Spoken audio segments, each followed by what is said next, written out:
तो चलिए, परमेश्वर के महान और अद्भुत अनुग्रह से परमेश्वर ने एक बार फिर से हमको ये समय जो है वो प्रदान किया है कि हम परमेश्वर के वचन से सीख सकें, परमेश्वर के वचन को जान सकें और इन अंत के दिनों में हम परमेश्वर के वचन को अच्छी तरह से समझ सकें। और आज एक बार फिर से मैं बाइबल की भविष्यवाणियों के विषय में ही आपके सामने संदेश को रखने जा रहा हूं। और आपको मैं बताऊं कि ये पहली बार है कि मैं फेसबुक लाइव आया हूं। और मैं फेसबुक लाइव बिल्कुल भी नहीं आना चाहता हूं, लेकिन भाई सुशील गुप्ता जो है वो मेरे हद से ज़्यादा पीछे पड़ गए। और विश्वासगढ़ की कलीसिया जो है यहाँ पर मैंने कई बार आकर के प्रचार किया है, और इसी वजह से मैं राज़ी हुआ इस बात के लिए कि मैं फेसबुक लाइव आकर के और आप लोगों को संदेश दूं, ताकि इन अंत के दिनों की गंभीरता को आप समझ सकें और इस बात को भी समझ सकें कि आज जिन परिस्थितियों का सामना हम कर रहे हैं वो परिस्थितियां आखिर दुनिया में क्यों आई हैं और क्या कारण है कि परमेश्वर आज हस्तक्षेप नहीं कर रहा है। इन सब बातों के विषय में आज हम चर्चा करेंगे। और देखिए, जो बातें मैं आपको बताने जा रहा हूं, ऐसा नहीं है कि आज कोरोना वायरस फैला हुआ है या फिर लॉकडाउन हो चुका है, लाखों लोग मर रहे हैं, करोड़ों लोग जो है बीमारियों से ग्रसित हो रहे हैं, वायरस से ग्रसित हो रहे हैं।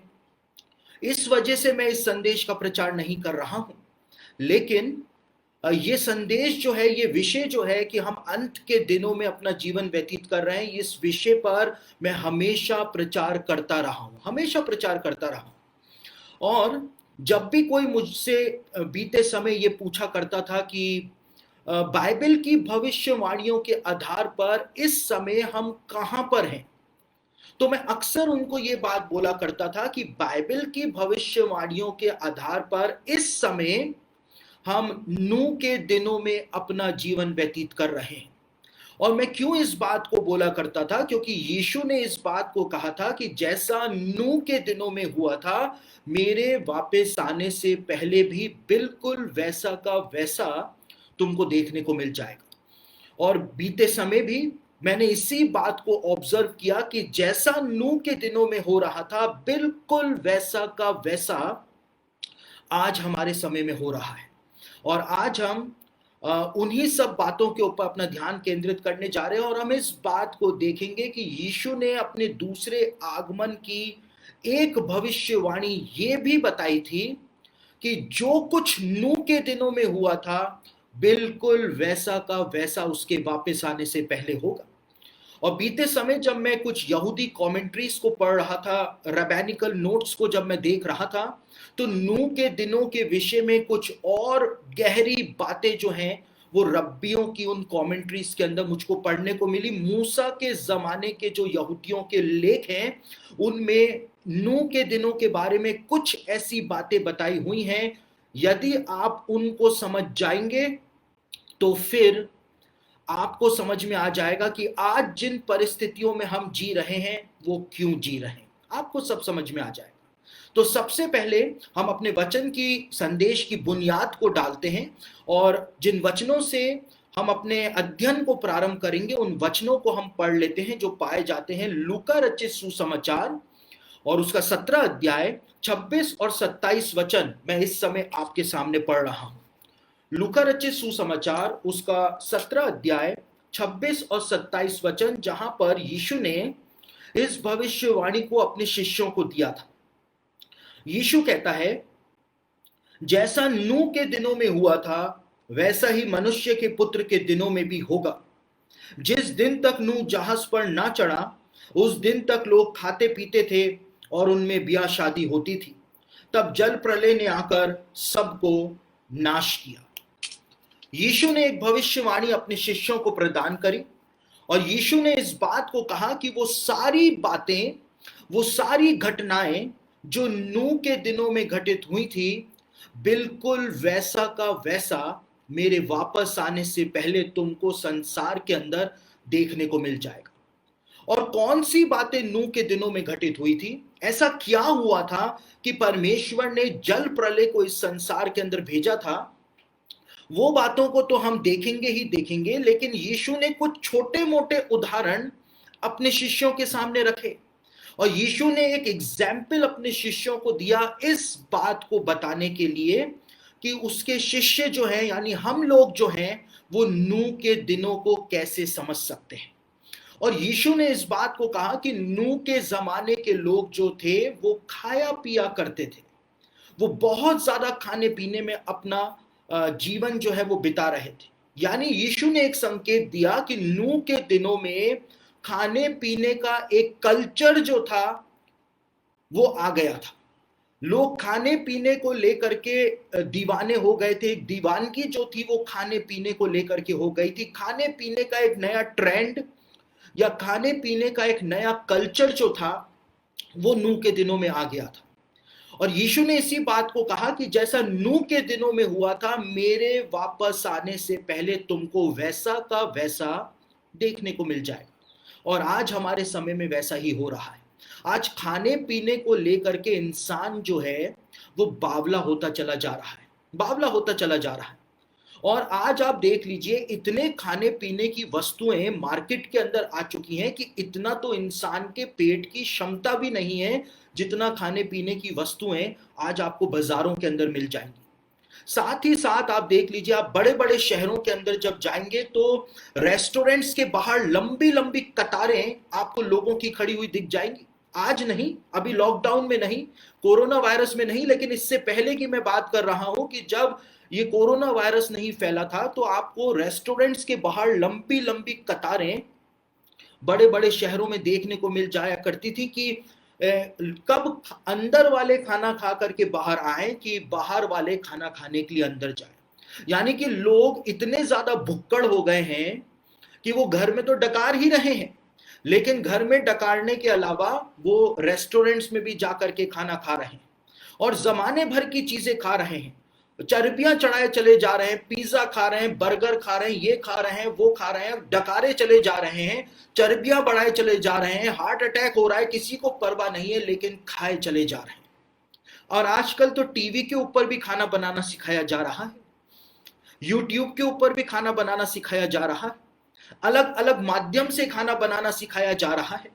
लोग खाने पीने को लेकर के बावले होते चले जा रहे हैं, बस उनको खाना है, खाना है। दूसरी बात यीशु ने कही कि वो पिया भी करते थे।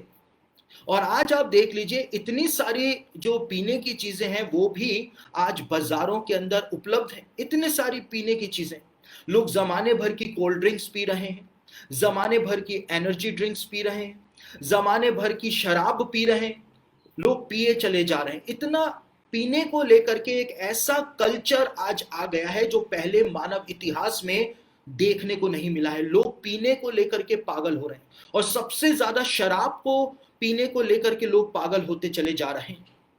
बीते दिनों में एक WHO का एक रिपोर्ट पढ़ रहा था, और WHO की उस रिपोर्ट के अंदर इस बात को बताया गया था कि दुनिया में सबसे ज्यादा मौतें जो हैं वो कोरोना वायरस की वजह से नहीं हो रही हैं, लेकिन दुनिया में सबसे ज्यादा मौतें जो हैं वो शराब का सेवन करने से, शराब पीने की वजह से आज दुनिया में सबसे ज्यादा मौतें हो रही हैं, जिसकी वजह से हार्ट अटैक जो है वो सबसे बड़ा रोग बन गया है। नूह के जमाने में लोग खाया पिया करते थे। नूह के जमाने के अंदर एक अलग से कल्चर आ गया था खाने पीने का, और आज हमारे समय में भी एक अलग से कल्चर आ गया है। लोग खा रहे हैं, लोग पी रहे हैं, और पीने को लेकर के जो कल्चर आज आ गया है, आप इस बात को देखिए कि लोग शराब को लेकर के इतने आज पागल हो चुके हैं, उनको बस पीना है। चाहे अपने पत्नी की हत्या कर दे, चाहे अपने बच्चों की हत्या कर दे, लेकिन उसको बस पीना है। हमारे घर के पास एक जनरल स्टोर है, और वो जनरल स्टोर वाला पूरे दिन भर में कुछ कमाए या नहीं कमाए, लेकिन शाम को 7 बजे से लेकर के रात को 10 बजे तक उसकी इतनी ज्यादा कमाई हो जाती है कि उसको पूरे दिन दुकान खोलने की भी जरूरत नहीं। और क्यों? क्योंकि जितने भी पियक्कड़ हैं वो सारे के सारे शाम को 7 बजे से 10 बजे तक उसकी इतनी कमाई करवा जाते हैं। कोई गिलास ले जा रहा है, कोई बोतल ले जा रहा है, कोई ये ले जा रहा है, कोई वो ले जा रहा है, उसकी पर्याप्त कमाई हो जाती है। लोग शराब को लेकर के पागल होते चले जा रहे हैं, पागल होते चले जा रहे हैं। और यीशु ने कहा था जैसा नूह के दिनों में हुआ था, जब इंसान परमेश्वर को तुच्छ जानता है, जब इंसान परमेश्वर का भय मानना छोड़ देता है, तो इंसान जो है वो खाने पीने के कल्चर की तरफ अग्रसर हो जाता है, खाने पीने के कल्चर की तरफ अग्रसर हो जाता है। और वही नूह के दिनों में हुआ था, और यीशु ने कहा मेरे वापस आने से पहले भी वैसा का वैसा होगा, और आज वही हो रहा है, हमारे समय में वैसा का वैसा हो रहा है। दूसरा उदाहरण जो यीशु ने दिया, यीशु ने अपने शिष्यों से कहा कि नूह के जमाने के लोग आपस में ब्याह शादियां किया करते थे, वो ब्याह शादियां कर रहे थे, विवाह कर रहे थे। देखिए, विवाह जो है वो तो परमेश्वर के द्वारा स्थापित एक संस्था है, और चाहे सीधे तौर से माना जाए या इनडायरेक्टली माना जाए, लेकिन इस संसार का पहला विवाह जो था वो खुद परमेश्वर ने कराया था। उस विवाह का गवाह खुद परमेश्वर बना था अदन की वाटिका में। तो विवाह जो है वो तो एक पवित्र बंधन है, विवाह जो है वो तो एक यूनिवर्सल बॉन्ड है। विवाह जब होता है तो उसका गवाह खुद परमेश्वर बनता है, क्योंकि परमेश्वर ने ही उसको स्थापित किया है। और यदि नूह के जमाने के लोग आपस में विवाह कर रहे थे, तो इसमें ऐसी कौन सी बुराई थी कि यीशु ने इतना जोर देकर के इस बात को कहा कि नूह के जमाने के लोग आपस में ब्याह शादियां कर रहे थे। यानी कि विवाह को लेकर के कोई बहुत बड़ी भारी गड़बड़ जो थी वो इंसान ने उत्पन्न कर दी थी, और इसी वजह से यीशु ने इस बात को इतना जोर देकर के कहा कि विवाह जो है वो नूह के जमाने के लोग कर रहे थे, विवाह कर रहे थे। और बीते दिनों में एक यहूदी कमेंट्री पढ़ रहा था, और उस यहूदी कमेंट्री में इस बात को बताया हुआ है कि जब परमेश्वर ने नूह से जल प्रलय के विषय में कहा था, परमेश्वर ने कहा था कि सारे मानव जाति का नामो निशान मिटा देने का प्रश्न जो है वो मेरे सामने आ गया है। और उत्पत्ति की पुस्तक उसका 6वां अध्याय और उसके 13वें वचन के अंदर इस बात को परमेश्वर ने नूह से कहा था। उत्पत्ति की पुस्तक उसका 6वां अध्याय और उसके 13वें वचन के अंदर परमेश्वर ने नूह से कहा था, तब परमेश्वर ने नूह से कहा, सब प्राणियों के अंत करने का प्रश्न मेरे सामने आ गया है, क्योंकि उनके कारण पृथ्वी उपद्रव से भर गई है, इसलिए मैं उसको पृथ्वी समेत नाश कर डालूंगा।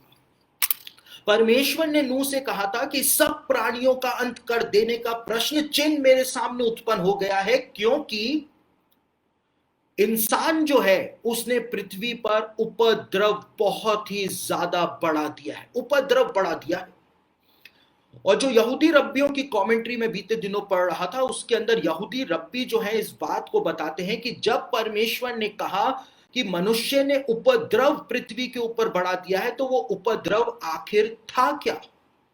और यहूदी रब्बियों के लेख जो मूसा के जमाने के हैं वो बताते हैं कि वो उपद्रव जो था, जो पृथ्वी पर इंसान उत्पन्न कर रहा था, वो उपद्रव था कि पृथ्वी पर पुरुष ने आपस में शादियां करनी शुरू कर दी थी, महिलाओं ने महिलाओं के साथ शादियां करनी शुरू कर दी थी, इंसान ने जानवरों के साथ शादियां करनी शुरू कर दी थी। और परमेश्वर की दृष्टि में ये पृथ्वी पर इंसान द्वारा किया जा रहा उपद्रव था।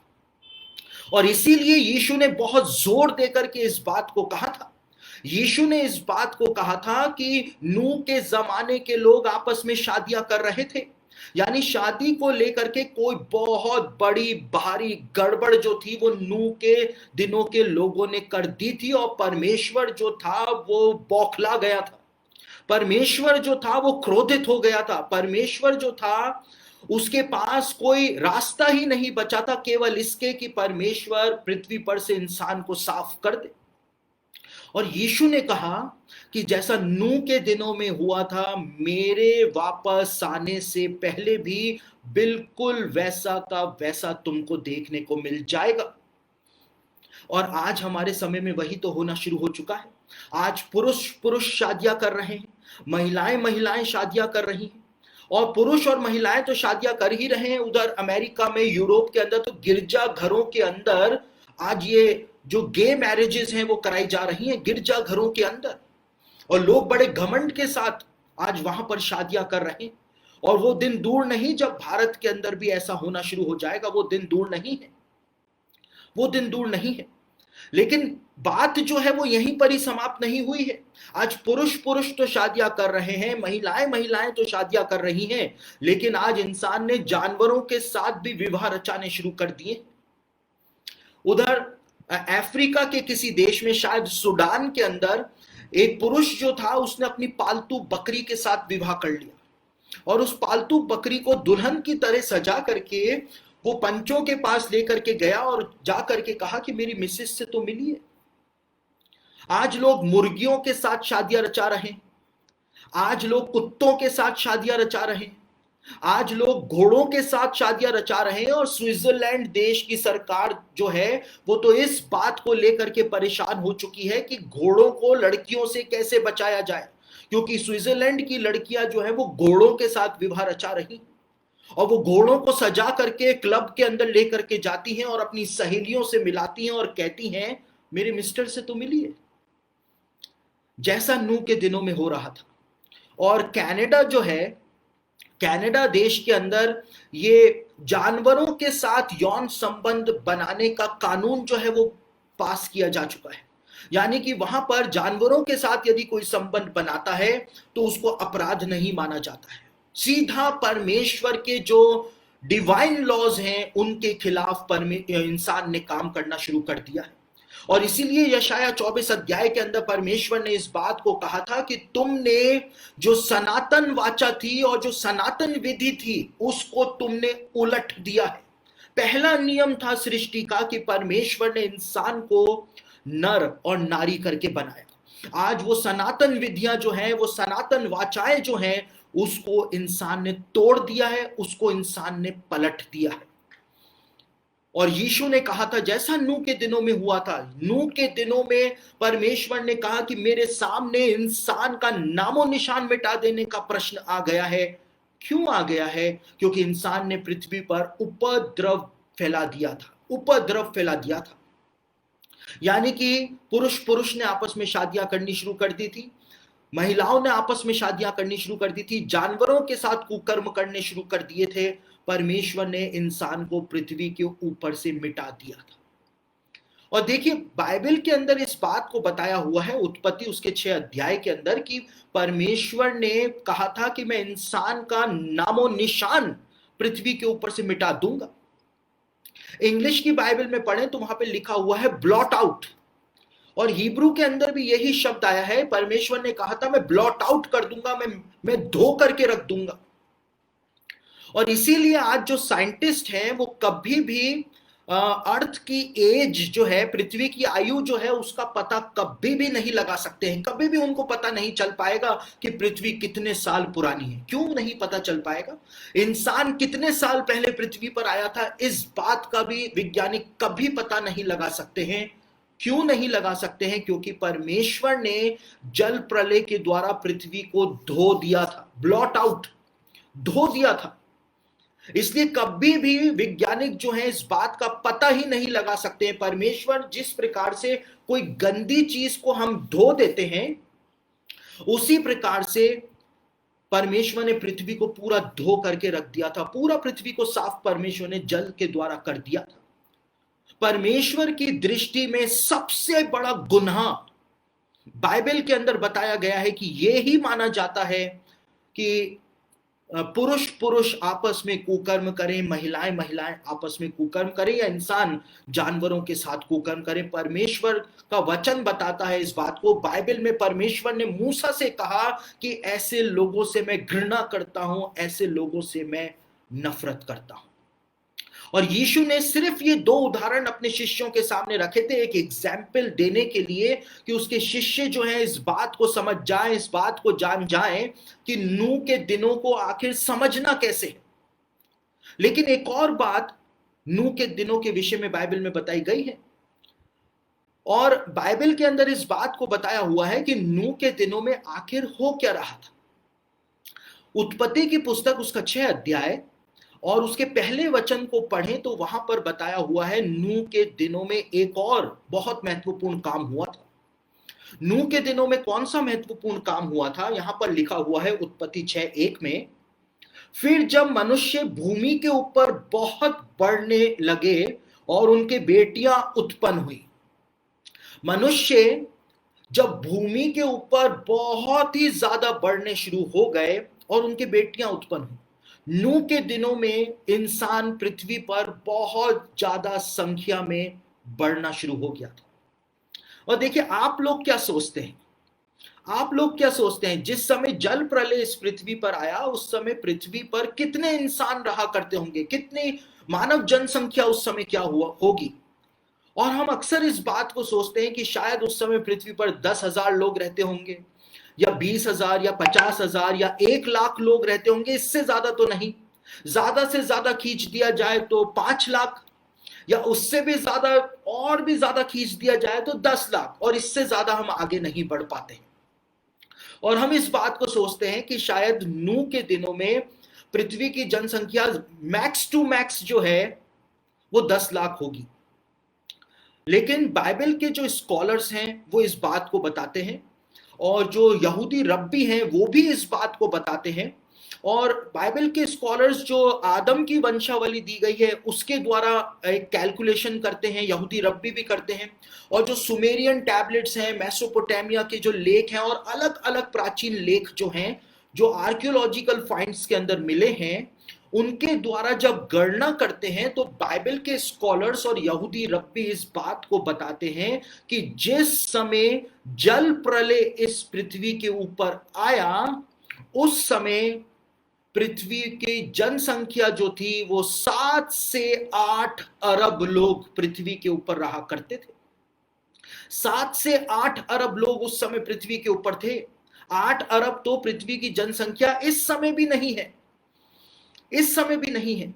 लेकिन बाइबल के स्कॉलर्स और यहूदी रब्बी बताते हैं कि नूह का जल प्रलय जब आया उस समय पृथ्वी पर 7 से 8 अरब लोग रहा करते थे। कोई सोच भी नहीं सकता था कि एकाएक ही जल प्रलय के द्वारा पूरी पृथ्वी के ऊपर से इंसान, जानवर, सब चीजों का नाश हो जाएगा, सब कुछ परमेश्वर धो करके रख देगा। कोई सोच ही नहीं सकता था। सबको ये बातें जो है वो मजाक भरी लगती थी। जैसे आज सबको ये बातें जो है वो मजाक भरी लगती हैं कि यीशु मसीह आसमान के बादलों के ऊपर आएगा। सबको ऐसा लगता है ये कोई फिक्शन नॉवेल की कल्पना है, सबको ऐसा लगता है। और लोगों को लगता ही नहीं है कि ऐसा हो ही नहीं सकता है, हो ही नहीं सकता है। मैं आपको एक बात बताऊं, इंसान को तो ये भी नहीं लगता है कि वो कभी मर सकता है। समझ रहे हैं बात को? इंसान को तो ये भी नहीं लगता है कि वो कभी मर सकता है। जब मरने वाला होता है तब भी हाय पैसा ही करता रहता है। हाय हाय हाय हाय करता रहता है, ये भी जमा कर लूं, वो भी जमा कर लूं, ये भी कर लूं, वो भी कर लूं, सब कुछ कर लूं। इंसान को तो ये इस बात का भी एहसास नहीं होता है कि वो मर सकता है। तो यहां पर तो यीशु के बादलों पर, वो भी स्वर्ग से आने की बात है। लोगों को लगता है ये मजाक भरी बातें, मजाक भरी बातें। लेकिन नूह के दिनों में पृथ्वी की जनसंख्या जो थी वो 7 से 8 अरब पहुंच गई थी, बाइबल के स्कॉलर्स बताते हैं। और यीशु ने कहा कि जैसा नूह के दिनों में हुआ था मेरे वापस आने से पहले भी वैसा का वैसा होगा। और आज हमारे समय में पृथ्वी की जनसंख्या जो है वो कुछ ही समय में, कुछ समय के बाद 8 अरब का आंकड़ा जो है वो पार करने वाली है। हम भी लगभग लगभग 8 अरब के आंकड़े के आसपास पहुंच चुके। नूह के जमाने में जनसंख्या विस्फोट हुआ था, पॉपुलेशन एक्सप्लोजन हुआ था, और आज हमारे समय में भी पॉपुलेशन एक्सप्लोजन जो है वो हो चुका है और चल रहा है। और आगे उत्पत्ति 6:1 में लिखा है कि उनके बेटियां उत्पन्न हुई। देखिए, ये एक बहुत गंभीर बात है, क्योंकि बेटियां जो थी वो तो आदम और हवा के जमाने से ही उत्पन्न हो रही थी, तभी तो इंसान की रेस आगे बढ़ रही थी। तो यहां पर इस बात पर इतना जोर क्यों दिया गया है उत्पत्ति 6:1 में कि उनके बेटियां उत्पन्न हुई नूह के जमाने में? जो यहूदी इतिहास है वो इस बात को बताता है कि आदम और हवा के कुल 56 बच्चे थे, और उन 56 बच्चों में से 23 जो थी वो लड़कियां थी। तो बेटियां तो आदम और हवा के जमाने से उत्पन्न हो रही थी, जन्म ले रही थी। तो यहां पर इस बात को क्यों बताया गया है? इसलिए बताया गया है क्योंकि इस बात को यहां पर प्रकट किया गया है कि नूह के जमाने के अंदर बेटे जो हैं उनका जन्म जो है वो होना कम हो गया था और लड़कियों ने ज्यादा जन्म लेना शुरू कर दिया था। यानी कि नूह के जमाने में जो ग्लोबल सेक्स रेशियो है वो गड़बड़ा गया था। लड़कियां जो है वो ज्यादा हो गई थी लड़कों की तुलना में। और ये नूह के दिनों में हुआ था और यीशु ने कहा था कि मेरे वापस आने से पहले भी बिल्कुल वैसा का वैसा तुमको देखने को मिल जाएगा। और आज हमारे जमाने में बिल्कुल वैसा का वैसा ही हमको देखने को मिल रहा है। बिल्कुल वैसा का वैसा देखने को मिल रहा है। सब कुछ वैसा ही हो रहा है। आज हमारे युग में, हमारे जमाने के अंदर जो ग्लोबल सेक्स रेशियो है वो भी गड़बड़ा चुका है। और टाइम्स ऑफ इंडिया की एक रिपोर्ट के अनुसार आज पूरी दुनिया के अंदर लड़कियां जो हैं वो ज्यादा जन्म ले रही हैं और उनकी तुलना में लड़के जो हैं वो कम जन्म ले रहे हैं। ग्लोबल सेक्स रेशियो गड़बड़ा गया है। नूह के दिनों में ग्लोबल सेक्स रेशियो गड़बड़ा गया था और आज हमारे समय में भी ग्लोबल सेक्स रेशियो जो है वो गड़बड़ा गया है। मैं क्यों इस बात को कहता हूं कि आज हम नूह के दिनों में अपना जीवन व्यतीत कर रहे हैं, क्योंकि जो कुछ नूह के दिनों में हुआ था वही तो आज हमारे समय में हो रहा है। वही तो हो रहा है। कुछ भी नया नहीं हो रहा है, लेकिन इतिहास जो है वो खुद को दोहरा रहा है। इतिहास खुद को दोहरा रहा है। पूरी तरह से इतिहास खुद को दोहराता चला जा रहा है। एक और बात यहां पर बताई हुई है। यहां पर इस बात को लिखा हुआ है, उत्पत्ति उसका 6 अध्याय और उसके दूसरे वचन को यदि पढ़ें तो वहां पर लिखा हुआ है, तब परमेश्वर के पुत्रों ने मनुष्य की पुत्रियों को देखा कि वे सुंदर हैं, सो उन्होंने जिस जिस को चाहा उससे ब्याह कर लिया। जिस जिस को चाहा, जिस जिस से उन्होंने चाहा उससे विवाह जो था वो उन्होंने कर लिया। देखिए, नूह के जमाने में जो लड़कियां थी, जो महिलाएं थी, उनकी सुंदरता उनके लिए अभिशाप बन गई थी। उनकी सुंदरता उनके लिए अभिशाप बन गई थी। यहां तक कि जो स्वर्गदूत थे, जिनको परमेश्वर ने इंसान की निगरानी करने के लिए, इंसान की मदद करने के लिए रखा हुआ था, वो स्वर्गदूत भी मानव पुत्रियों की सुंदरता पर मोहित हो गए थे और नीचे उतर उतर करके आ गए थे। और उन्होंने, यहां पर लिखा हुआ है हिंदी के अंदर, कि उन्होंने जिस जिस से चाहा उससे विवाह कर लिया। लेकिन हिब्रू की बाइबल पढ़ें और यहूदी रब्बियों के लेखों को पढ़ें तो वहां पर यहूदी रब्बियों के लेखों में बताया हुआ है कि उन स्वर्गदूतों ने मानव पुत्रियों के साथ विवाह नहीं कर लिया था, लेकिन उन्होंने मानव पुत्रियों का बलात्कार करना शुरू कर दिया था, रेप करना शुरू कर दिया था। और यहूदी रब्बी कहते हैं कि बाइबल में जो लिखा हुआ है कि उन्होंने जिस जिस से चाहा उससे विवाह कर लिया, तो यहूदी रब्बी बताते हैं ये जिस जिस से चाहा का मतलब है कि उन्होंने शादीशुदा महिलाओं का भी बलात्कार करना शुरू कर दिया था और उनको जबरन अपने पास रख लिया था, उनके पतियों से छीन करके। उन स्वर्गदूतों ने ऐसा कर दिया था। और जब इंसान ने, नूह के जमाने के इंसान ने, जब उन स्वर्गदूतों को मानव पुत्रियों का, यानी लड़कियों का, महिलाओं का, शादीशुदा महिलाओं का जब बलात्कार करते हुए देखा, रेप करते हुए देखा, तो नूह के जमाने के जो लोग थे उन्होंने भी पूरी पृथ्वी पर वैसा ही काम करना शुरू कर दिया था। उन्होंने जवान लड़कियों का बलात्कार तो करना शुरू कर ही दिया था, लेकिन उससे भी ज्यादा उन्होंने शादीशुदा महिलाओं का बलात्कार करना शुरू कर दिया था। और जब स्वर्गदूतों ने और इंसान ने जब शादीशुदा महिलाओं का बलात्कार करना शुरू कर दिया था, तो यहूदी ग्रंथ जो है इस बात को बताते हैं कि परमेश्वर क्रोध में झुंझला उठा था। परमेश्वर झुंझला उठा था और परमेश्वर ने कहा था कि इन्होंने पृथ्वी पर महापाप कर दिया है। यहूदी लेखों में लिखा हुआ है कि शादीशुदा स्त्रियों का बलात्कार जो इंसान ने किया था, परमेश्वर ने उसके लिए कहा था कि इंसान ने पृथ्वी पर महापाप कर दिया है। यानी शादीशुदा स्त्रियों का जब बलात्कार किया जाता है, उनके साथ जब संबंध बनाए जाते हैं, तो परमेश्वर उसको महापाप की कैटेगरी के अंदर रखता है, श्रेणी के अंदर रखता है। देखिए, न्यायियों की पुस्तक और उसका 20 अध्याय और उसके 19 अध्याय को जब आप पढ़ेंगे तो वहां पर एक पुरुष था जो अपनी, वहां पर उसको कॉन्क्यूबाइन कहा गया है, लेकिन जो उस जमाने की कॉन्क्यूबाइन्स हुआ करती थी वो पत्नी का ही दर्जा रखा करती थी। तो हम यूं कह सकते हैं कि वो अपनी पत्नी को लेकर के आ रहा था और एक जगह के ऊपर जब वो रुका, जो कि बिन्यामीन गोत्र का क्षेत्र था, और जो बिन्यामीनी जो लुच्चे पुरुष थे, रात के समय वो जिस जगह पर रुका हुआ था वहां पर पहुंच गए, और उसकी जो पत्नी थी, उस इजरायली पुरुष की जो पत्नी थी, उसके साथ उन्होंने रात भर, बिन्यामीन के जो लोग थे, पुरुष जो थे, उन्होंने उसके साथ रात भर गैंग रेप किया था। और न्यायों की पुस्तक के 19वें अध्याय में इस बात को बताया हुआ है। और जब ये बात पूरे इज़राइल के लोगों को पता चली कि बिन्यामीनी पुरुष जो है, उन्होंने एक इज़राइली शादीशुदा एक स्त्री के साथ जब उन्होंने बलात्कार किया है, तो न्यायियों उसका 20 अध्याय और उसके 6 वचन के अंदर लिखा है कि इज़राइल के जो पुरनिये थे, उन्होंने इस बात को कहा कि एक शादीशुदा स्त्री का बलात्कार इज़राइल में किया गया है, ये इज़राइल के अंदर महापाप किया गया है।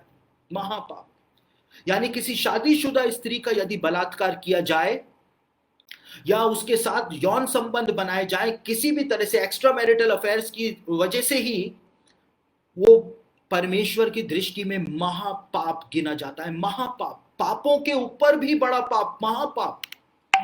और इसीलिए इसीलिए नीति वचन उसका 10 अध्याय और उसके 23वें वचन के अंदर क्या कहा गया है? नीति वचन उसका 10 अध्याय उसके 23वें वचन में लिखा हुआ है कि मूर्ख को तो महापाप करना हंसी की बात जान पड़ती।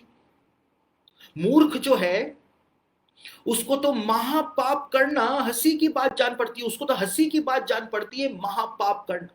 यानी कि वो सारे पुरुष, उनको बाइबल मूर्ख की कैटेगरी के अंदर रखती है, जो शादीशुदा महिलाओं के साथ यौन संबंध बनाने की कल्पनाएं गढ़ते रहते हैं। और ये हंसी की बात जान पड़ती है का क्या मतलब है आपको पता है? हंसी जो है वो बाइबल के अंदर प्रतीकात्मक यानी सिंबॉलिक शब्द इस्तेमाल किया गया है यौन संबंधों के लिए। उत्पत्ति उसके 39 का 17 यदि आप पढ़ें, जेनेसिस 39:17 को आप पढ़ें, तो वहां पर जो पोतीपर की जो मिसेस थी, वो पोतीपर को के सामने यूसुफ के ऊपर इल्जाम लगाती है और कहती है कि वो इब्री पुरुष जो है, यूसुफ जो है, वो मेरे साथ हंसी करने के लिए यहां पर आया था, हंसी करने के लिए, यानी यौन संबंध बनाने के लिए आया था। और यहां पर लिखा है कि मूर्ख है वो व्यक्ति जो महापाप जो है उसको हंसी की बात जान पड़ती है, यानी कि सिर्फ यौन संबंध बनाने की बात उसको जान पड़ती है कि एक साधारण सा यौन संबंध वो सोचता है कि मैं तो बना रहा हूं, लेकिन वो महापाप परमेश्वर की दृष्टि में गिना जाता है, महापाप। और बाइबल उस व्यक्ति को मूर्ख घोषित करती है जो शादीशुदा महिलाओं के साथ संबंध बनाने के कल्पनाएं जो है वो गढ़ता रहता है। मूर्ख कहती है, क्योंकि परमेश्वर फिर पलटा लेता है। और ये नूह के दिनों में हो रहा था, महापाप नूह के दिनों में हो रहा था कि उन्होंने जिस जिस को चाहा उससे ब्याह कर लिया, शादीशुदा स्त्रियों के साथ भी बलात्कार कर लिया। और यीशु ने कहा कि जैसा नूह के दिनों में हो रहा था, मेरे वापस आने से पहले भी तुमको बिल्कुल वैसा का वैसा देखने को मिल जाएगा। और आज हमारे जमाने में भी वही हो रहा है। आप सुबह का अखबार उठा करके पढ़ लीजिए, आपको अखबारों के अंदर ये खबरें आम मिलेंगी कि वहां उस शादीशुदा महिला का बलात्कार हो गया, वहां पर उसका गैंगरेप हो गया, वहां पर ये हो गया, लड़कियों के बलात्कार हो रहे हैं, शादीशुदा स्त्रियों के बलात्कार हो रहे हैं। खबरें आती हैं कि पति को बांध करके कुएं के अंदर फेंक दिया और उसकी पत्नी के साथ बलात्कार कर लिया गया। जो महापाप नूह के दिनों में पूरी पृथ्वी के ऊपर हो रहा था, वही महापाप जो है वो आज हमारे समय में, हमारे जमाने में पूरी पृथ्वी के ऊपर हो रहा है, पूरी पृथ्वी के ऊपर हो रहा है। इंसान जो है उसने सीमा लांघ दी है, जो बाउंड्री परमेश्वर ने इंसान के लिए खींची थी उसको लांघ करके इंसान आगे बढ़ रहा है। और इसी वजह से आज ये सब कुछ दुनिया के अंदर आपको देखने को मिल रहा है। इंसान आज कठोर हो चुका है। देखिए, मैं अक्सर इस बात को कहता हूं कि आज प्रॉब्लम क्या आ गई है, मसीहों में और गैर मसीहों में, दोनों में, दोनों पार्टी एक समान है, दोनों पार्टी हैं, चाहे कोई भी इलेक्शन जीत जाए, लेकिन दोनों पार्टी एक समान है, मसीही और गैर मसीही। आज समस्या ये आ गई है दुनिया के अंदर कि इंसान के अंदर से परमेश्वर का भय जो है, परमेश्वर का डर जो है वो खत्म हो चुका है। इंसान ने परमेश्वर से डरना खत्म कर दिया है, बस ये प्रॉब्लम आ गई है, बाकी सब कुछ सही चल रहा है। अगर वो डर आ जाए तो फिर कोई प्रॉब्लम नहीं है। नीति वचन कहता है कि बुद्धि का आरंभ जो है वो यहोवा का भय मानना है, यहोवा का भय मानना है। और नीति वचन को ध्यान से पढ़े तो लिखा हुआ है कि जो यहोवा का भय मानता है उसकी आयु लंबी होती है, उसकी आयु बढ़ती है। जो यहोवा का भय नहीं मानता है, परमेश्वर का भय जो नहीं मानता है, उसकी आयु कम ही रहती है, कम ही रहती है। क्योंकि दुष्टता जब बढ़ जाती है तो फिर परमेश्वर को बीच में हस्तक्षेप करना पड़ता है। आज इंसान कठोर हो गया है, हद से ज्यादा कठोर हो गया है, ढीठ हो गया है। देखिए मैं एक एग्जाम्पल दूं आपको, अगर आपको समझ में नहीं आ रहा हो, क्योंकि मेरी बातें इतनी जल्दी लोगों को समझ में आती भी नहीं। पहले भी बोल रहा था कि कठिन दिन आने वाले हैं, कठिन दिन आने वाले हैं, कठिन दिन आने वाले हैं, तो लोग कहते थे अरे ब्रदर जो हैं वो भविष्यवाणियों को बता बता करके बस डराते रहते हैं, डराते रहते हैं। अब डरने के दिन आ गए तो अब डरो। समझ रहे बात? तो मैं तो पहले भी सही बोल रहा था और मैं अभी भी सही बोल रहा हूं। पहले भी इतने सालों से इस बात का प्रचार कर रहा था कि अंत के दिनों में कठिन समय आएंगे, कठिन समय आने वाले हैं। वो कठिन समय की शुरुआत जो है वो हो चुकी है, कठिन समय ही तो है। कितने लोगों का रोजगार जो है वो चला गया है, कितने लोगों का, लोग भूखे मर रहे हैं, लोगों के पास खाने को नहीं है, लोग चिंता में है कि कल क्या करेंगे। समझने बात? कठिन दिनों की शुरुआत हो गई और अभी तो सिर्फ शुरुआत हुई है। समझ रहे? अभी तो सिर्फ शुरुआत हुई है, क्योंकि यीशु ने क्या कहा? यीशु ने अपने शिष्यों को मत्ती रचित सुसमाचार के 24वें अध्याय के अंदर कहा था कि वो ऐसे कलेश के दिन होंगे, शांति के दिन नहीं, खुशहाली के दिन नहीं, भविष्यवाणियों के दिन नहीं, प्रेज एंड वर्शिप के दिन नहीं, लेकिन वो ऐसे कलेश के दिन होंगे कि जो पृथ्वी की उत्पत्ति से लेकर के कभी भी पृथ्वी पर नहीं आए हों, कभी भी नहीं आए हों। यानी आदम और हवा के जमाने से लेकर के ऐसे दिन पृथ्वी पे कभी आए ही नहीं होंगे जैसे दिन अंत के दिनों में पृथ्वी पर आ जाएंगे। ऐसे कलेश के दिन आएंगे। और इसीलिए आप देखिए, यीशु ने तो नूह की जल प्रलय को भी छोटा कर दिया अंत के दिनों के सामने। यानी यीशु ने कहा कि जब से मनुष्य इस पृथ्वी पर आया है तब से ऐसे दिन उसने देखे ही नहीं है। नूह की जल प्रलय को भी छोटा कर दिया। इतने भयानक और इतने कलेश भरे दिन जो हैं वो आने वाले हैं। अभी तो सिर्फ शुरुआत हुई है, हम तो अभी से ही परेशान हो गए। और इसीलिए प्रकाशित वाक्य में बताया हुआ है कि जब ये पृथ्वी बहुत ज्यादा महाक्लेश में होगी, यहां पर कलेश ही कलेश फैला हुआ होगा, ये पृथ्वी जो है वो उबल रही होगी, उस समय एक निकास द्वार जो है वो स्वर्ग में खुल जाएगा।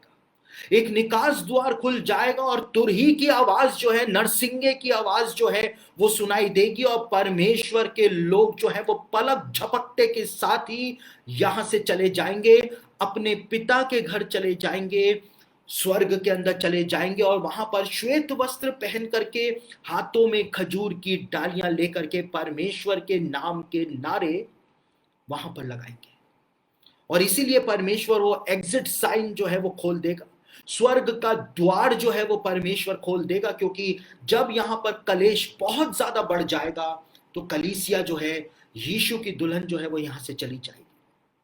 परमेश्वर के कबूतर जो हैं वो पृथ्वी को छोड़ करके चले जाएंगे, यहां से चले जाएंगे। और ये परमेश्वर का सबसे बड़ा प्रॉमिस है। यीशु ने प्रॉमिस किया, प्रेरितों ने उस प्रॉमिस को कलीसिया को दिया। ये सबसे बड़ा प्रॉमिस बाइबल के अंदर दिया हुआ है। और इसीलिए इसको बाइबल में धन्य आशा कहा जाता है, ब्लेसेड होप इसको कहा जाता है कि एक दिन सारे विश्वासी जो हैं उनको बादलों पर उठाया जाएगा। सबको ही नहीं उठा लिया जाएगा, सबको नहीं उठाया जाएगा। जो आज आप बो रहे हैं वो तो आपको काटना ही पड़ेगा। और देखिए, अक्सर लोग इस बात को कहते हैं कि मैं तो कड़वा ही संदेश बोलता हूं, मीठा बोलने की मेरी आदत नहीं है। अगर मैं ज्यादा मीठा आपको बोलूंगा तो आपको डायबिटीज होने का खतरा बढ़ जाएगा। और आज आत्मिक डायबिटीज मसीहत के अंदर फैलती चली जा रही है। और वो आत्मिक डायबिटीज अपनी हद पार ना कर दे, इसलिए ये कड़वे संदेश जो है वो आपके पास आने जरूरी है, ताकि आप जो है वो संतुलित रह पाए। संतुलित रह पाए। क्योंकि आज मसीही लोग बस सिर्फ शांति शांति शांति ये बातें सुनना चाहते हैं, अशांति फैल गई है। जब लोग कहते होंगे कि कुशल है, शांति है, तो उन पर एक विनाश आ पड़ेगा, पौलुस ने कहा था। और यही तो कलीसियाओं के अंदर इतने सालों से प्रचार किया जा रहा है, शांति है शांति है शांति है, कुशल है, आशीष आएगी, सुपर नेचुरल होगा, ये होगा वो होगा। क्या हुआ? सब कुछ उल्टा पुल्टा हो गया, सब कुछ उल्टा पुल्टा हो गया। अब वो वक्ता कहां है और अब वो भविष्य वक्ता कहां है जिन्होंने आपको खुशहाली की, शांति की और कुशल की भविष्यवाणियां दी थी? कई सारे लोगों के मेरे पास फोन आए बीते समय और उन्होंने कहा कि हमको उस फलाने भविष्यवक्ता ने भविष्यवाणी दी थी कि मैं 1 महीने के अंदर अमेरिका चला जाऊंगा, न्यूजीलैंड चला जाऊंगा और कनाडा चला जाऊंगा। अलग अलग लोगों के फोन आए और वो कहते हैं कि ब्रदर 1 महीने के अंदर तो लॉकडाउन हो गया, पूरी दुनिया बंद पड़ी हुई है, तो क्या वो भविष्यवाणी पूरी नहीं होगी? किसी को पता ही नहीं था परमेश्वर के दिमाग में चल क्या रहा है। और इसीलिए परमेश्वर ने यिर्मयाह के द्वारा कहा था, परमेश्वर ने इस बात को कहा था कि ये ऊपर ही ऊपर मेरे प्रजा के घाव को चंगा करते हैं। ये कहते हैं शांति है, लेकिन शांति तो है ही नहीं। जब नूह के दिन पृथ्वी पर चल रहे हैं तो शांति फिर कहां से आएगी? जब तक शांति का राजकुमार नहीं आ जाएगा, शांति जो है वो तो नहीं आने वाली। जब यरूशलेम में शांति नहीं है तो फिर पूरी दुनिया के अंदर शांति हो जाएगी क्या? पूरी दुनिया में शांति नहीं हो सकती, क्योंकि शांति के स्थान में ही शांति नहीं है। यरूशलेम के अंदर शांति नहीं है, पूरी दुनिया में शांति कहां से आ जाएगी? लेकिन यही तो आप लोग सुनते रहे, सालों सालों सुनते रहे, लेकिन आज सब कुछ उल्टा हो गया है। और ऐसा नहीं है कि आज वर्तमान की परिस्थितियों को देखते हुए मैंने अपने संदेशों को घुमा दिया है। मैं तो कई सालों से इस बात का प्रचार कर रहा हूं कि अंत के दिन में हम जी रहे हैं, कठिन दिनों की शुरुआत होने जा रही है, कठिन दिनों की शुरुआत होने जा रही है। और देखिए, जो नूह के दिनों में हो रहा था बिल्कुल वैसा का वैसा आज हो रहा है। महापाप किया जा रहा है, स्त्रियों के, शादीशुदा महिलाओं के बलात्कार किए जा रहे हैं। लेकिन जो यहूदी रब्बियों के जो लेख हैं, जो रबैनिकल कमेंट्रीज हैं, जिनको मैंने बीते समय पढ़ा, उसके अंदर एक और बात बताई हुई है कि नूह के दिनों में क्या हुआ था। और रबैनिकल कमेंट्रीज जो है वो इस बात को बताती हैं कि उत्पत्ति उसका 7 अध्याय और उसके 11 वचन के अंदर परमेश्वर ने वचन के अंदर एक बात लिखवाई है। उत्पत्ति उसका 7 अध्याय और उसके 11वें वचन के अंदर क्या लिखा हुआ है? यहां पर लिखा हुआ है, जब नूह की अवस्था के 600वें वर्ष के दूसरे महीने का 17वां दिन आया, उसी दिन बड़े गहरे समुद्र के सब सोते फूट निकले और आकाश के झरोके खुल गए। जब नूह की जल प्रलय का समय आया तो गहरे सागर के सारे सोते फूट निकले, सेडिमेंट्री रॉक्स फट गई और आकाश के झरोके खुल गए। और यहूदी रब्बी जो है, रबैनिकल कमेंट्री जो है, वो इस बात को कहती है कि परमेश्वर ने नूह के दिनों के जो लोग थे उनको 2 जगहों से दंड दिया था। जमीन के द्वारा भी दंड दिया था, गहरे सागर के सोते फूट गए थे और आकाश के झरोके खुल गए थे और वहां से भी पानी जो था वो पृथ्वी के ऊपर आ गया था। और परमेश्वर ने, रबैनिकल कमेंट्रीज बताती हैं कि परमेश्वर ने इन 2 चीजों के द्वारा ही, 2 जगहों के द्वारा ही क्यों इंसान को दंड दिया था? इसलिए दिया था क्योंकि रब्बी बताते हैं कि नूह के दिनों में परमेश्वर ने पृथ्वी के ऊपर ज्ञान का विस्फोट कर दिया था, ज्ञान का, नॉलेज का विस्फोट कर दिया था। और परमेश्वर ने ऐसा सोचा था कि जब मैं इनका ज्ञान बढ़ा दूंगा तो उस ज्ञान के द्वारा शायद ये मुझको समझ जाए, मुझको पहचान जाए और मेरे पास आ जाए और जल प्रलय का प्रोग्राम मैं कैंसिल कर दूं। और परमेश्वर ने पृथ्वी पर इंसान का ज्ञान हद से ज्यादा बढ़ा दिया था। और सिर्फ पृथ्वी पर ज्ञान नहीं बढ़ाया था, लेकिन परमेश्वर ने स्वर्गीय ज्ञान जो था, प्रकाशन जो था, खुद के विषय का ज्ञान जो था, वो स्वर्ग से परमेश्वर ने पृथ्वी पर भेज दिया था। ऐसा प्रकाशन जो कि इंसान को कभी मिल ही नहीं सकता था, परमेश्वर से रिलेटेड ऐसा प्रकाशन परमेश्वर ने खुद के विषय का देना शुरू कर दिया था। लेकिन इंसान जो था उसने उस ज्ञान का उपयोग भी पाप को पृथ्वी पर बढ़ाने के लिए ही किया था। पाप को पृथ्वी पर बढ़ाने के लिए किया था, और कोई दूसरा काम इंसान ने नहीं किया था। और ये जल जो है कि पृथ्वी पर जल जो है उसको बाइबल में ज्ञान भी बताया गया है, ज्ञान का प्रतीक भी बताया गया है। और इसीलिए परमेश्वर कहता है कि पृथ्वी यहोवा के ज्ञान से ऐसी भर जाएगी जैसे समुद्र जल से भर जाता है। और परमेश्वर ने स्वर्गीय ज्ञान आसमान से देना शुरू कर दिया था, प्रकाशन देना शुरू कर दिया था, और पृथ्वी पर इंसान के ज्ञान को बढ़ाना शुरू कर दिया था। लेकिन इंसान ने दोनों ही ज्ञानों का दुरुपयोग किया था। दोनों ही ज्ञान को उन्होंने पाप बढ़ाने के लिए इस्तेमाल किया था। और यीशु ने क्या कहा? यीशु ने कहा, देखिए, इसी वजह से परमेश्वर ने उनको नीचे के जल और ऊपर के जल के द्वारा दंड दिया था, क्योंकि दो जगह से ज्ञान परमेश्वर ने बढ़ाया था, पृथ्वी से और आसमान से। और इसी वजह से गहरे सागर के सारे सोते फूट निकले थे और आसमान के झरोके जो थे वो खुल गए थे, दोनों जगहों से। इसलिए यहूदी रब्बी कहते हैं परमेश्वर ने इंसान को दंड दिया था। और यीशु ने कहा कि जैसा नूह के दिनों में हुआ था, मेरे वापस आने से पहले भी बिल्कुल वैसा का वैसा तुमको देखने को मिल जाएगा। और आज बिल्कुल वैसा का वैसा हो रहा है, बिल्कुल वैसा का वैसा आज हो रहा है। आज पृथ्वी पर ज्ञान का विस्फोट जो है वो हो चुका है। देखिए, यीशु मसीह जब स्वर्ग गया, और यीशु मसीह के स्वर्ग जाने से लेकर के 1900 एडी तक, यानी 1900 सालों तक, 1900 सालों में, यीशु मसीह से 1900 सालों तक इंसान का ज्ञान जो था वो दुगना हो गया था। यानी जो ज्ञान इंसान का यीशु मसीह के जमाने में था, 1900 एडी आते आते 1900 साल बीतने के बाद इंसान का ज्ञान जो था वो दुगना हो गया था। लेकिन 1940 आते आते, अभी 1900 सालों में इंसान का ज्ञान दुगना हुआ, लेकिन अब 40 सालों में ही, यानी 1940 आते आते इंसान का ज्ञान दुगना हो गया था।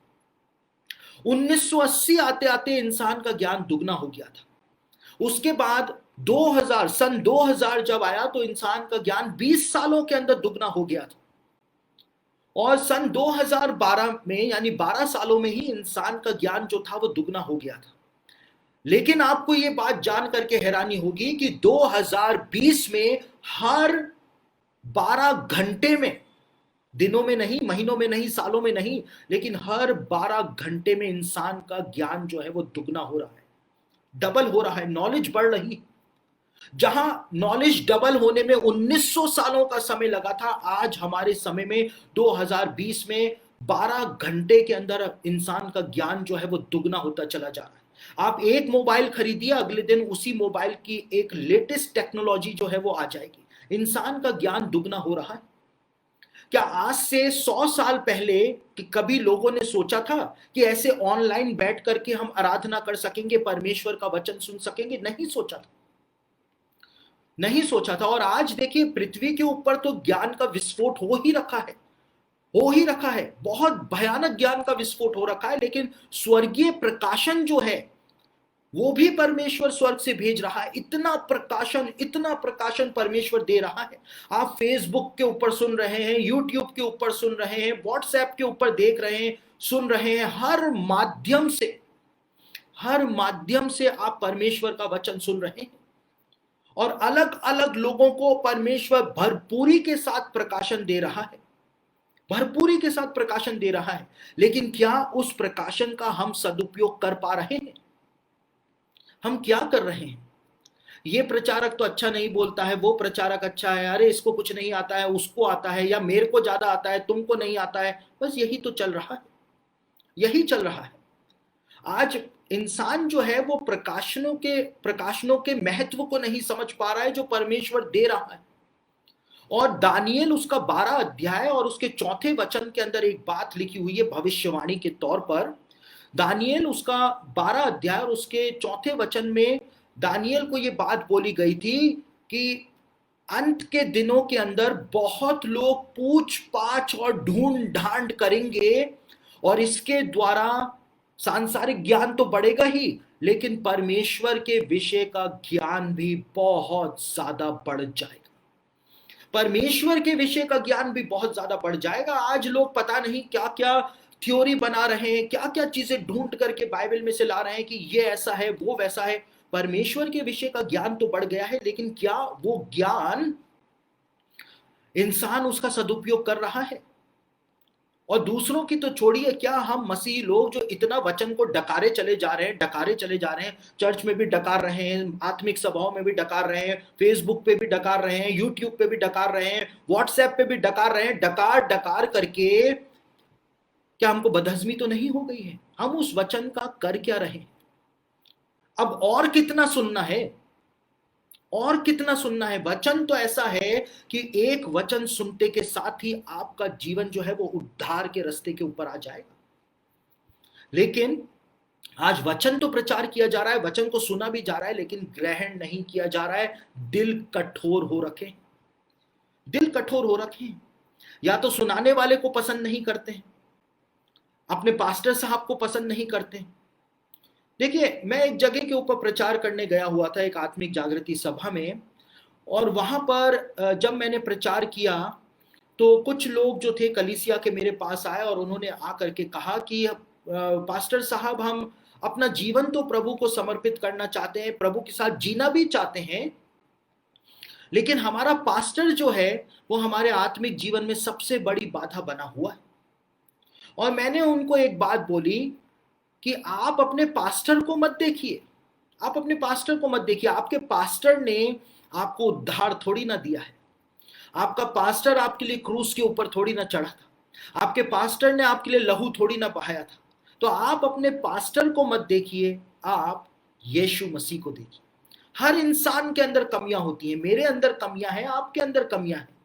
जब हम किसी को पसंद करते हैं तो उसकी कमियां भी हमको अच्छी लगती हैं, और जब हम किसी से एक बार चिढ़ जाएं तो फिर उसकी अच्छाइयां जो हैं वो भी हमको खराब लगनी शुरू हो जाती है। ये इंसान का स्वभाव है। आप किसी इंसान को मत देखिए, आप यीशु मसीह को देखिए। आज ज्ञान का विस्फोट दुनिया में हो रखा है, लेकिन ये ज्ञान जो आज फैला हुआ है इसके द्वारा इंसान पाप ही कर रहा है। इंटरनेट इतना अच्छा माध्यम जब परमेश्वर की ओर से मिला तो उसको अपराध करने के लिए इंसान इस्तेमाल कर रहा है। इंटरनेट के द्वारा पाप जो है, पॉर्न जो है वो फैलाया जा रहा है, और छोटे छोटे बच्चे जो हैं वो अश्लील फिल्में जो हैं वो देख रहे हैं। जहां तक उनकी पहुंच भी नहीं हो सकती थी, आज वहां तक पहुंच रहे, वहां तक पहुंच रहे। इंसान जो है वो ज्ञान के कारण परमेश्वर को नहीं देख रहा है, लेकिन वो और पाप के अंदर डूबता जा रहा है। और देखिए पौलुस ने क्या बात बोली। पौलुस ने कहा कि जब ज्ञान के द्वारा इंसान ने परमेश्वर को जानना ना चाहा तो परमेश्वर को यह उचित लगा कि इस प्रचार की मूर्खता के द्वारा चुने हुओं को उद्धार दे। सुसमाचार जो है वो दूसरों की नजरों के अंदर एक मूर्खता भरा काम है। मूर्खता ही तो है, मूर्खता की कहानी समझी जाती है, लेकिन जो क्रूस की कथा नाश होने वालों के निकट मूर्खता, लेकिन हम उद्धार पाने वालों के निकट परमेश्वर की सामर्थ्य है। आज इंसान वो ज्ञान जो है उससे परमेश्वर को नहीं जान पा रहा है, सुसमाचार भी सुन रहा है, कोई असर नहीं है, ढीठ हो गया है। अब वो समय आ रहा है कि जैसे नूह के दिनों में परमेश्वर ने दोनों जगह का ज्ञान दिया था, आज हमारे समय में परमेश्वर दोनों जगह का ज्ञान दे रहा है, और फिर दंड जो है वो परमेश्वर वैसा ही देगा। और दंड की शुरुआत हो चुकी है, शुरू हो चुकी है। आप माने या ना माने, शुरुआत तो हो चुकी है। देखिए नूह के जमाने में, यहूदी रब्बियों के लेख बताते हैं कि नूह के जमाने में परमेश्वर ने जब जहाज बनवा दिया था, नूह और उसका परिवार अंदर भी चला गया था। परमेश्वर ने बाहर से दरवाजे को लॉक कर दिया था, बाहर से बंद कर दिया था, ताकि कहीं नूह लोगों को मरता हुआ देखे तो दरवाजा ना खोल दे अंदर से। इसलिए परमेश्वर ने बाहर से दरवाजे को बंद कर दिया था। और यहूदी रब्बियों का लेख जो है, यहूदी इतिहास जो है, वो इस बात को बताता है कि परमेश्वर ने जब नूह की जल प्रलय आने वाली थी उसके 7 दिन पहले परमेश्वर ने एक भयानक भूकंप जो था वो पूरी पृथ्वी के ऊपर भेजा था। भयानक भूकंप, ऐसा भूकंप जो इंसान ने कभी देखा ही नहीं था, ऐसा भूकंप भेजा था। और परमेश्वर ने ऐसा सोचा था यहूदी रब्बियों के लेख बताते हैं कि इस भूकंप के डर के मारे ही अगर इंसान अपना मन फिरा लेता है तो मैं जल प्रलय से पृथ्वी को नाश नहीं करूंगा। आप परमेश्वर का प्रेम देखिए और परमेश्वर का धीरज देखिए। 120 साल तक नूह जो था उसने जहाज बनाया था। 120 साल तक नूह ने प्रचार किया था, जल प्रलय आने वाला है, जल प्रलय आने वाला है, परमेश्वर के भरोसे प्रचार किया था। और परमेश्वर जो था उसके अंदर इतना प्रेम भरा हुआ है कि परमेश्वर ने चाहा कि इंसान लास्ट मोमेंट के ऊपर भी मन फिरा ले तो मैं पृथ्वी को नाश नहीं करूंगा। लेकिन यहूदी लेख बताते हैं कि वो भूकंप जो परमेश्वर ने भेजा पूरी पृथ्वी को हिला करके रख दिया, लेकिन इंसान जो है उसने मन नहीं फिराया, मन नहीं फिराया। और इसी बात को प्रकाशित वाक्य के अंदर भी दोहराया गया है यूहन्ना के द्वारा। यूहन्ना इस बात को कहता है कि पृथ्वी पर अंत के दिनों में इतने संकट आएंगे, इतनी विपत्तियां आएंगी, लेकिन लोग जो हैं वो मन नहीं फिराएंगे, मन नहीं फिराएंगे, उल्टे परमेश्वर की ही निंदा करेंगे। यूहन्ना ने इस बात को लिखा हुआ है। आज हमारे समय में वही हो रहा है। ये कोरोना वायरस फैल गया, लॉकडाउन हो गया, त्राही त्राही मची हुई है, लेकिन जीवनों के अंदर कोई परिवर्तन नहीं आया है, कोई परिवर्तन नहीं आया है। जीवन जो है वो वैसे ही ढीठ हो रखे हैं। परमेश्वर का कोई भय किसी भी इंसान में देखने को नहीं मिल रहा है, मसीहों में भी नहीं देखने को मिल रहा है। और मुझे मत बताइए कि हमारे वहां पर क्या हो रहा है, मुझे सब पता है, मुझे सब पता है। एक और अंतिम बात बता करके मैं अपने संदेश को समाप्त करूंगा। नूह के दिनों में और क्या हुआ था इसके बारे में यहूदी, देखिए बाइबल में तो हमको पता है कि नूह के दिनों में क्या क्या हुआ था, लेकिन कुछ एक्स्ट्रा बिब्लिकल सोर्स से भी हमको एक नया व्यू पॉइंट देखने को मिलता है, समझने को मिलता है कि नूह के दिनों में चल क्या रहा था कि परमेश्वर इतना ज्यादा क्रोधित हो गया था। और नूह के जमाने के जो लोग थे उनको नूह जो था वो प्रचार किया करता था कि जल प्रलय आने वाला है, जल प्रलय आने वाला है। लेकिन यहूदी इतिहास बताता है कि उस जमाने के लोग नूह को पागल बुढ़ा कहा करते थे, पागल बुढ़ा नूह को कहा करते थे। और उस जमाने के लोग जो थे वो बिल्कुल भी नूह की बात नहीं सुना करते थे, वो नूह की बहुत हंसी उड़ाया करते थे, नूह की बहुत ज्यादा हंसी उड़ाया करते थे। और नूह इस बात को कहा करता था कि जल प्रलय आ रहा है, आ रहा है, तुम मानो या ना मानो, तुम मानो या ना मानो, जल प्रलय आ रहा है, लेकिन कोई नहीं सुनता था। अब जब नूह और उसका परिवार जहाज के अंदर चला गया और परमेश्वर ने जब बाहर से द्वार को बंद कर दिया और जब जल प्रलय का पानी पृथ्वी पर आना शुरू हुआ, तो यहूदी लेख इस बात को बताते हैं कि जब पानी पृथ्वी के ऊपर बढ़ना शुरू हो गया तो 7 लाख मनुष्य जो थे, 7 लाख लोग जो थे नूह के जमाने के, उन्होंने आकर के नूह के जहाज को घेर लिया और वो नूह को चिल्लाने लगे कि हमारे लिए द्वार खोल वरना हम डूब करके मर जाएंगे। और नूह जो था उसने अपनी खिड़की को खोला और नूह ने अपना मुंह बाहर निकाला और नूह ने इस बात को कहा कि क्या मैंने तुमको नहीं चेताया था कि जल प्रलय आने वाला है? क्या मैंने नहीं चेताया था? और नूह कहता है लेकिन तुमने तो कहा कि कोई परमेश्वर है ही नहीं। तुमने उस समय इस बात को कहा, तुमने शेखी मारी, तुम अपने आप को बहुत ज्यादा ताकतवर समझते रहे, तुमने कहा कोई परमेश्वर है ही नहीं, कोई जल प्रलय नहीं आने वाली क्योंकि परमेश्वर ही नहीं है। और नूह ने उनसे कहा कि तुमने तो कहा कि कोई परमेश्वर है ही नहीं, तो अब तुम अपनी करनी का फल भुगतो। और उसके बाद नूह ने अपनी खिड़की को बंद कर लिया और उसके बाद वो जितने भी 7 लाख मनुष्य जहाज के आसपास भी थे वो जल प्रलय में डूब करके मर गए, खत्म हो गए। नूह के जमाने के जो लोग थे वो इस बात को कहा करते थे, वचन को सुन करके, भविष्यवाणियों को सुन करके, कि कोई परमेश्वर है ही नहीं, कोई परमेश्वर है ही नहीं। और यीशु ने कहा कि जैसा नूह के दिनों में हुआ था मेरे वापस आने से पहले भी बिल्कुल वैसा का वैसा देखने को मिल जाएगा। और आज हमारे समय में वो होना शुरू हो गया है, वो होना शुरू हो गया है। वो यूरोप के लोग जो आज कोरोना वायरस की वजह से वहां पे त्राही त्राही मची हुई है, वो परमेश्वर को चुनौती देने का साहस कर रहे थे। वो यूरोप के लोग जो हैं वो पब्लिक ट्रांसपोर्ट की बसेस के ऊपर लिख करके घुमा करते थे। आप लंदन जाएं या ब्रिटेन जाएं तो वहां पे पब्लिक ट्रांसपोर्ट की बसेस के ऊपर लिखा रहता है, देयर इज नो गॉड, कोई परमेश्वर है ही नहीं। आप यूरोप के देशों में जाएं तो बड़े बड़े बिल बोर्ड्स जो हैं उनके ऊपर लिखा रहता है कि कोई परमेश्वर है ही नहीं। अमेरिका के अंदर लिखा रहता है कोई परमेश्वर है ही नहीं। ये सब बेकार की बातें हैं, बाइबल फेक है। और आज आज परमेश्वर ने थोड़ा सा परमेश्वर ने इंसान को हिलाया तो इंसान के अंदर त्राही त्राही मच गई। परमेश्वर को चुनौती देने का साहस जो नूह के जमाने के लोगों ने किया था, बिल्कुल वैसा का वैसा आज हमारे समय में हो रहा है।